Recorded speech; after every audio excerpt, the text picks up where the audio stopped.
Mary received a parrot as a gift, and the parrot was fully grown with a bad attitude and a worse vocabulary. Every other word was profanity. Mary attempted to adjust the parrot's attitude without success. In fact, the parrot only got worse. Rudeness was added to the profanity. Finally, in a moment of desperation, Mary put the parrot in the freezer to get a moment of peace. She heard the bird swearing, squawking, and screaming, and then there was absolute silence. Frightened that she might have hurt the bird, she opened the freezer door, and the parrot stepped out gently on Mary's arm and said, "I am sorry if I offended you with my language and my actions, and I ask your forgiveness. I will correct my behavior so as to never offend you again with my language." Well, Mary was astounded by the change in the bird's attitude and was about to ask what had happened to him when the parrot continued, "May I ask what the chicken did?"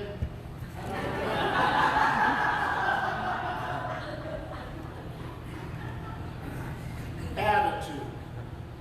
When we speak of attitude or stance, not to mention position, bearing, or posture, it's not obvious from these words whether we are talking about the body or the inner emotional state. And there is a connection. There are straight and upright people, as well as those who are bent or stiff-necked. Don't we know people who are ready to cringe or grovel, or those who are upstanding? Our story this morning is about a woman who has been unable to straighten up for 18 years. Physically, this comes from pressure on the cartilaginous vertebrae, especially in the lumbar area, that causes excruciating pain. But the psychological problem underlying these symptoms comes from overburdening oneself, heaping too much on one's shoulders. The symptoms forcing the woman to take it easy for every movement, every activity hurts. This woman is weighted down by the burden of her life. So let's talk about bodily symptoms. There are 3 levels to consider. Every bodily symptom starts out on the spiritual level. This is symbolized by the dove, way up high, far above us in the sanctuary. Our dove points to this lofty level up there. And we don't always have the language to describe our suffering on the spiritual level. At this lofty level, though, our suffering often has to do with ongoing feelings of not feeling loved, not being accepted, feeling out of place, not fitting in, feeling anxious or fearful, a lack of self-esteem or self-confidence, not knowing a sense of safety, all having to do ultimately with our lack of a living relationship with the living God. But only a few of us can find our place to this spiritual level of healing early in life. Most of us can't even find the words to describe our spiritual malaise until we are well into our 40s or 50s, which means we don't resolve our issues on the spiritual level. What happens then is the spiritual wounds roll down into the psychological level, on the level of the soul, which has to do with depth instead of the heights. It's as if a compensation takes place, way up high to down under. This means the spiritual issues now enter our relationships, the relationship with ourselves, with others, and the world around us. And we're usually hesitant to mess with our relationships with other people. Most of us don't like conflict. We're often afraid of making matters worse. And the ability to self-reflect and be aware is a hard-fought victory. The unexamined life may not be worth living, but many of us settle for that. Really, even in 2019, the culture still has a prejudice against therapy. We should be able to handle our own problems. Only the weak or mentally ill need help of psychology. So the spiritual issues, which have rolled down into the psychological level, remain unaddressed and finally roll down into the body. And now our spiritual illness and our psychological pain take up home in our bodily symptoms. Now they have our attention, to the point that our healthcare system almost always addresses only the body, and it's become a gargantuan industry. If you think of all the gospel stories you've heard about healing, most of the ailments are all bodily symptoms. Jesus meets us where we live, and most of us only begin to deal with our issues when they begin to affect the body.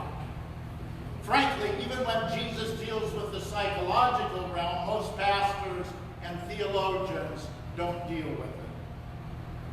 Yet Jesus points us to the reality that there is a spirit behind this woman's bent bodily bearing. He's pointing us to the spiritual level. I mean, think about it. Four-legged animals protect the most vulnerable part of their body by walking on all fours. But when we humans evolved to standing up straight, our most vulnerable part of our body is now exposed. So this woman is bent over. Reflect on the image. She is dominated by a spirit of what? Self-protection, right? Harder to reach her exposed torso. She is in a spiritually submissive stance, perhaps a cringing posture. A position of shame? Yes, likely, because when we're shamed, we're not eyeball to eyeball. Our eyes immediately fall to the ground. So she's been walking around in a shamed, submissive position for 18 years. A stance of inferiority, a position that says she is unlovable as she is. I imagine this woman overachieved for years and took care of everyone and everything as a way to compensate for her lack of esteem and her sense of inferiority. That's what we do. If we cannot find love for who we are just in and of ourselves, we start doing, because then people will love us for all the wonderful things we do for them. Overwork. Take care of everyone and their feelings. Stay busy. In 6th grade, what's that, 10 years old? 11? 12. 12? Well, you're 13. So in 6th grade, I played, practiced, and took lessons on 2 instruments, piano and trumpet. Had the largest paper route in Columbus, Ohio, and we delivered papers 7 days a week. Confirmation, 9 to 12 every Saturday, with memorization of Luther's Catechism. Always in church on Sunday morning, usually acolyting. Studied, played in a number of musical groups, and I was still seen by my parents as lazy and irresponsible. Almost impossible to this day for me to determine when I've done enough. We're always in danger of human beings becoming human doings. And so this woman is bent to the ground by the weight of her doing, the weight of her suffering. Reading this story, I imagine Jesus placing his hands gently on her shoulders where the weight of her suffering rests, and lifting her upright so that they are eyeball to eyeball. No shame in this relationship. Jesus lovingly meeting her gaze, erasing the burden of shame. Woman, you are set free.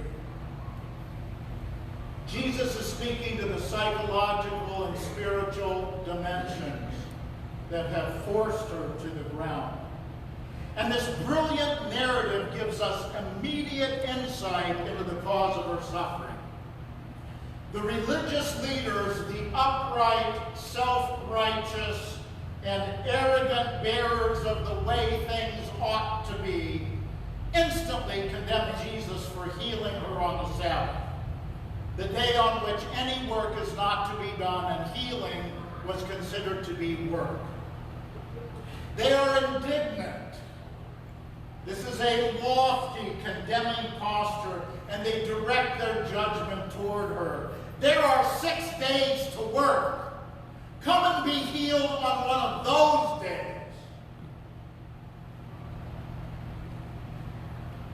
Jesus blasts them. You hypocrites! You will untie your donkey or ox on the Sabbath in order to give that animal water, but this woman is not even worth as much as your ass. And she has been submitting to this pretentious, judgmental, and demeaning attitude for decades. We'd be bent over too.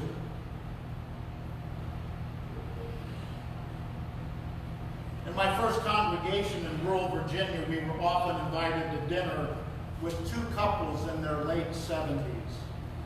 And the first time we were at dinner, I was puzzled because the 2 women hosting the dinner did not sit down with us to eat, but hovered over us, saying, "More iced tea?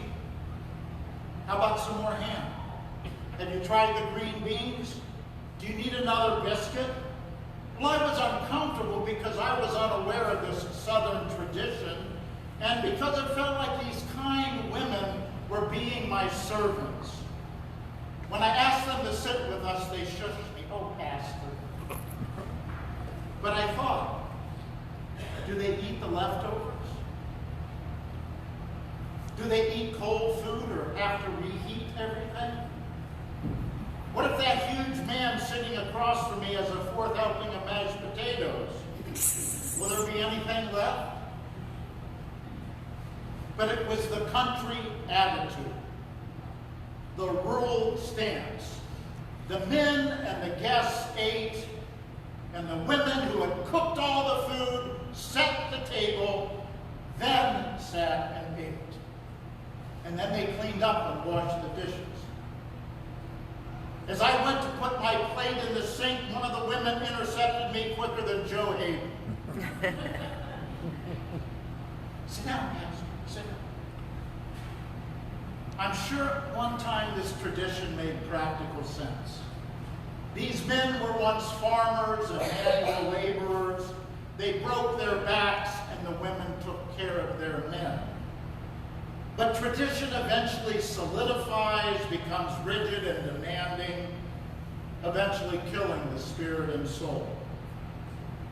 In confronting the religious leaders of his day, Jesus rejects the tradition that has become so inhumane that beasts of burden are more valuable than a woman who carries her unbearable burden. The spirit that frees always finds itself in conflict with the established tradition. And those invested in the established tradition do not give up without a fight. Sometimes even leading them to nail a man to a cross because he has set the wrong people free. I hope this doesn't sound too lofty because it is meant to be very down to earth.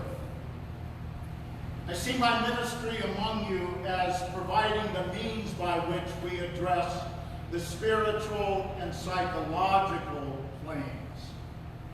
Because I believe in part this is what the church is meant to be. A safe place where we explore the burdens of our lives on the spiritual and soulful levels and find healing before we become bent over by the weight of our burdens. Amen.